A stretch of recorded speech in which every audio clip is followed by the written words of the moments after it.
Hello, and welcome to this Moon Cycle for Mamas video for the new moon in Sagittarius. Um, Pardon my sore voice, I'm getting over being sick. I'll have my water here and hopefully will not have to blow major boogers during the duration of this video. But yeah, the the purpose of this video series, I call it Moon Cycle for Mamas. But I do want to clarify that it's not just for mamas, it's for parents of any gender. It's also for people who are not parents and people who are maybe, working on loving up on and healing their inner child, or people who just have children in their lives, or people who are just interested in the things that I share and resonate with the messages that I share. So if you're here, you found your way here, welcome. I'm Candace. It's great to have you here, and let's get into it. So the moon, right, in Western astrology, well, the moon has been important, super, super important for every, culture and civilization and people, of the world for ever, up until, really recent modern times when we have all of these other lights on at nighttime that really take our attention away from the lights in the sky. But so the moon in Western astrology signifies many things. And one of them is how we are in our childhood. It's really a marker of our childhood and our upbringing. It's sort of our unconscious foundation. So all of the ways that we're, you can say, programmed, patterned, a lot of our emotional patterns and emotional imprints and structures that we take on from the foundation of our life, those first few years of our lives, that can be reflected in the moon sign. And, it's even said in Western astrology that the sign that's most expressed in a child is not so much their sun sign or even their rising sign, but more so their moon. The moon is like the emotions, our feelings, even to a certain extent our body. It's our needs. It's how we find security, what makes us feel secure and safe and nurtured and comforted. The moon is so much. And those are just a few of the reasons why right now I'm focusing and talking a lot about the moon. So when we're talking about a moon cycle, 28, 29 day-ish cycle, the beginning of that cycle where we can't see the moon in the sky, that's the new moon, the sign that it's in at that moment when it's new, that's the moon cycle that we're going to be in. So this month, tomorrow from when I'm filming this, so November 23rd, the moon's going to be new and it'll be in the sign of Sagittarius, kicking us off in the Sagittarius moon cycle for the next 28, 29-ish days. So Sagittarius as a sign is, I think I want to say one other thing about the moon itself. I just want to note that when we're talking about it moving through signs, it moves to a new sign every 2 to 3 days.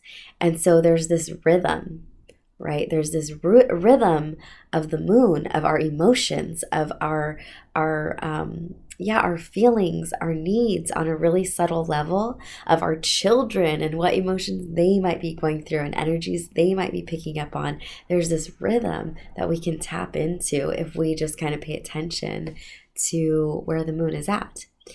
And we're all unique people. We all have our different lives, different perspectives, so we'll experience these moon transits every couple days totally uniquely. I might feel one particular way during a Scorpio moon, and my friend, for me it might feel real like deep and heavy, and for my friend it might be like, oh, it was actually a really good day for me. Yeah, that's normal, that's fine, but it's not so much about, comparing, are we all having the same experience? It's really, my focus is, how can it be helpful for us personally to tune in personally and just kind of notice if this is a helpful tool to tap into this rhythm. Does it help us in our life to maybe feel a little more prepared, organized, or even just in tune with ourselves? Okay, so Sagittarius, I was saying, as a sign. Sagittarius is a fire sign. It's fiery, lively, changeable, maybe a little bit impulsive. It's symbolized by like the archer and the arrow, the bow and arrow. So there's the element of aiming for something out there. Sagittarius is like the adventurer. Another symbol for it is also the centaur, the half horse. And so that adventure, that galloping, expanding. It's also closely related to the planet of Jupiter, which it makes it related to blessings and good luck and abundance. And so, yeah, Sagittarius, I love this sign. I love them all, but it can be real good vibes with Sag. And so in terms of this cycle as mamas, or looking at our kids, or looking at our inner child, so something that's been on my mind is our little ones as little explorers, right? Sag is the adventurer, our little ones as these little explorers. There's this podcast that my son and I started listening to at nighttime. I'll see if I can link it down below in the description. But yeah, there's like a really good episode on helping them to gain tools to manage their anger. And there's also just a lot of bedtime episodes, but each episode starts out with the narrator has like a British accent, is like, hello, little explorers. And it's the best right now for me. I love it. So our little explorers, right? Oh goodness, they are here to be on their own adventure of life.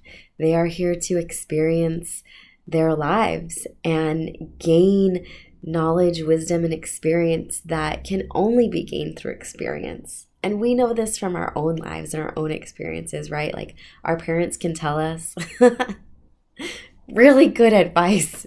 They can give us really good directions like over and over again for like 30 years.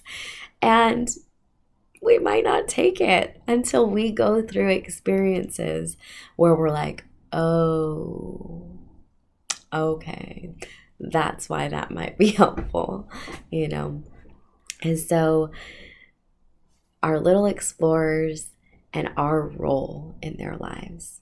I've really been thinking about this and sitting with this in terms of my own child, is like, what's really my role in his life? How am I here to be with him, to support him and help and guide him, right? So here's the thing, is that if you're someone who's like me at all, and in relationships of any kinds, have experienced, maybe struggled with codependency, where we're looking to the other person to indicate how we are, when the question really should be like, how am I right now? Like with codependent tendencies, we look out to the other person, our partner, whoever it is, and see how are they doing, and kind of take that as a measure of how we're doing.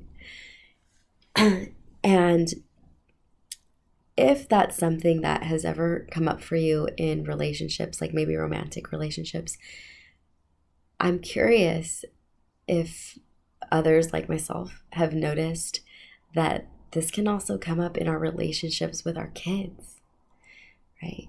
A relationship is a relationship. The way that we relate with others, the way that we relate with our surroundings, that's on us. That's our pattern. And so that's what I've noticed is, dang, I don't want to have a codependent relationship with my son. I don't want to teach him that.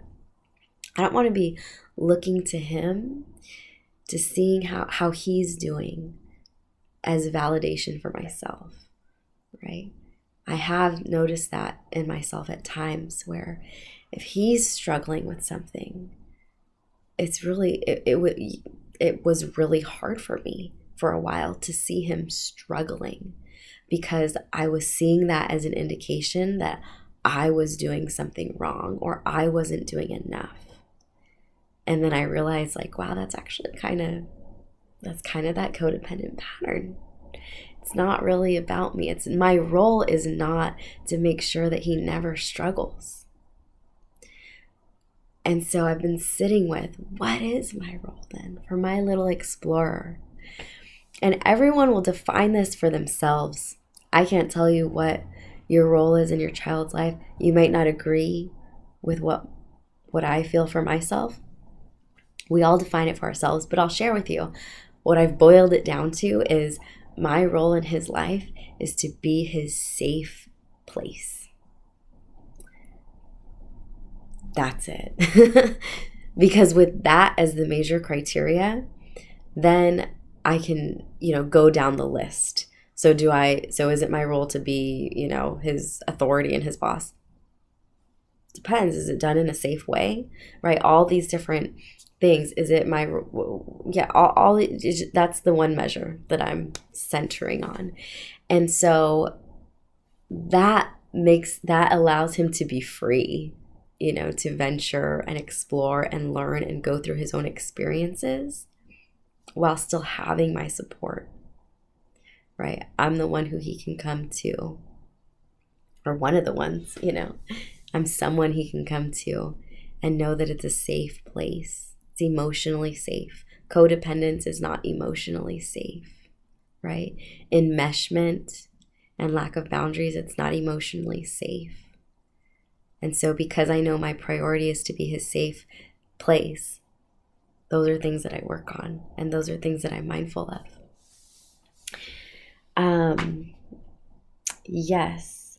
So if we're not wanting to feed into a codependent dynamic with our little explorers, what are we wanting? So we're wanting that inner independence. Okay. Sorry, I'm just looking at my notes for a second. Right. So whereas with codependency, we're basically outsourcing our, sense of being okayness. We're outsourcing that. So if we don't want that, what we want is the inner independence where we're centered in our okayness. And when we do look outward to the other, when we do reach out and relate to whether it's a partner or our children, that what that's doing for us, it's not sourcing our validation, but it's helping us to gain wisdom, is what I'm trying to say. We're gaining wisdom from that interaction that we then pour back into ourselves, that fortifies our inner independence, right? And that concept of wisdom, that's that Sagittarius, right? So that freedom, how do we let them be free to explore while still keeping them safe and calming ourselves down, right? It's that gaining that wisdom and centering in our own wisdom. Yeah. So it's we talk about the term, like in organizing spaces, there's that term like stepping up and stepping back. That phrase, or I guess in a lot of spaces, but stepping up versus stepping back, right? So it's the same thing with our little ones, our little explorers. When is the time to step up, and be there and be present, offer that guidance, offer the boundaries? And when is it time to step back and let them experience? When is it time to step back and take a break and take a rest? Yeah, something else that I've like noticed in myself and others is like how often do we busy ourselves with our little one and kind of use them almost as an excuse to like neglect ourself and our own need for rest and chill. And so that's kind of another thing that I'm going to be playing with and exploring this Sagittarius season is taking those breaks and taking them breaks that are actually replenishing, right? Because another side of Sag, another aspect to Sag can be, you know, the stereotype is kind of like the party animal.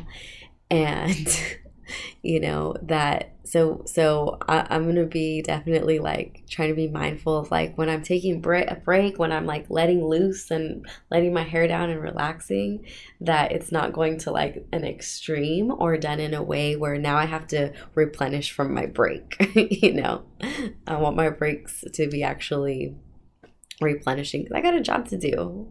I got this little explorer who's gonna need me, you know. Yeah, and just for myself as well. So yes, okay, so I'm gonna wrap this up, but this month, like I said, will be a nice time to explore this.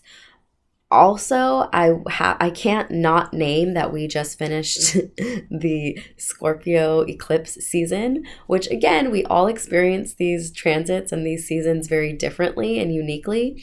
Some of us, that shit was intense. Like that was a lot. Like that took me out physically, mentally, emotionally.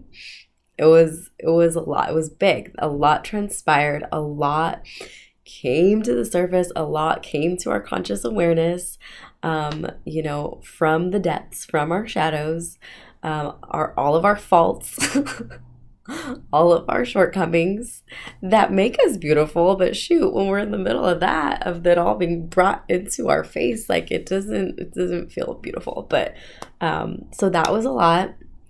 It was all for our growth. And some of us might be feeling like I know I am in these last couple days, felt like this huge shift into like the Sagittarius optimism. However, I think it's definitely worth saying, like, take it slow, continue to pace yourself, continue to know that this is a month to integrate and yeah, integrate, take it slow, take it steady. I will say that the new moon, so again, it's happening on tomorrow, Wednesday, November 23rd at 2:57 p.m. It's a nice one. It's a really, really nice one. It's sitting there with Mercury and Venus, and Jupiter is going to station direct like a few minutes after. So it's all just like it's I really am hopeful that these next couple of weeks are going to just feel like such a breath of fresh air and so like uplifting and optimistic. And yeah, tap into that as much as possible. Take advantage of that. And because once the full moon comes on December 7th, Wednesday, December 7th, I thought I had the exact time. Excuse me. I did write the time. Where did I write it?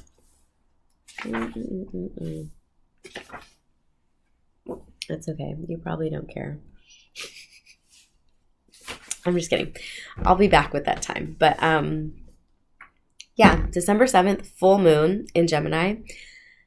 Different vibe. Very different vibe. Gonna be probably there's markers of a lot more like confrontation, argumentation, messiness,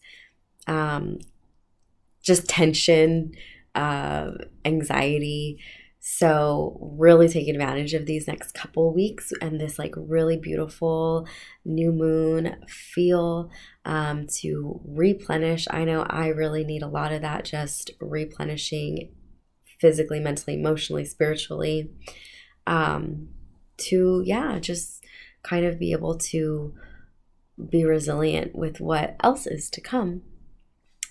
And that is that is basically it. That is basically what I have for now, and I hope that that is helpful. I'd love to hear if you have any questions, and you can feel free to leave those in the comments, or if you find me on Instagram, you can always message me or comment there. And yeah, so I have been posting each week. I post tables, like charts of you can see the moon transits from day to day. And I offer like keywords for mamas, grown-ups, and then keywords for little ones of just kind of what I am feeling into that might be like the vibe and a little bit supportive for that day. And so you can check those out each week. Those are on my Instagram, and they're also going to come through my email list. So if you want to be on my email list, you can email me at the email that I'll link below. And if you are interested in getting a reading, because here's the thing. So, excuse me, as we're going from like transit to transit, where, you know, we kind of just got tossed around by the Scorpio season. Some of us really did. And we're going to have these next couple weeks that I think are going to be really nice. And then maybe a couple weeks after that, that might be a little more tense. And this is kind of the flow. We're in the midst of like so many different cycles upon cycles upon cycles. And so we can be tapping into different vibes, for lack of a better word, you know, over time. And basically it can feel like a lot. Basically what I'm saying is life is a lot. And it is so helpful to have a heads up and sort of a forecast and weather report of what is to come. And just having that heads up of things that might be coming up and might be surfacing, it gives us so much agency and freedom to plan and prepare ourselves and just recenter, focus ourselves, set our intentions, check in with our intentions. And so, yeah, I hope that you find this helpful, or if you find this helpful, that's amazing. If you are interested in getting a very personalized heads up for yourself and a personal overview, you can definitely message me if you're interested in getting an astrology reading of your birth chart, or even of your child's. I would be happy to sit with you and interpret that with you. So you can just message me to set that up. You can email or message me. Thank you so much for being here, and I will see you on the next one.